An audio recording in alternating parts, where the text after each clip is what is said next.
சுவையான பூண்டு சட்னி எப்படி செய்கிறதுன்னு பார்க்கலாம். இதுக்கு 3 முழு பூண்டு, வரமிளகாய் 7, நெல்லிக்காய் சைஸ் புளி, கொஞ்சோண்டு வெள்ளை உளுந்து, அப்புறம் நல்லெண்ணெய். ஒரு பேனில் நல்லெண்ணெய் ஊற்றிக்கலாம். நல்லெண்ணெய் நல்லா சூடானதும் நம்ம எடுத்து வச்சுருந்து உளுந்து போட்டுக்கலாம்.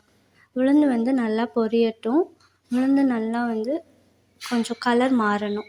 கலர் மாறினதும் நம்ம எடுத்து வச்சுருந்த வரமிளகாய் சேர்த்துக்கலாம். வரமிளகாய் சேர்த்து அதுவும் நல்லா வதங்கட்டும். நம்ம சேனலை சப்ஸ்கிரைப் பண்ணிக்கோங்க. இந்த வீடியோ பிடிச்சிருந்துச்சுன்னா வீடியோவுக்கு லைக் கொடுங்க.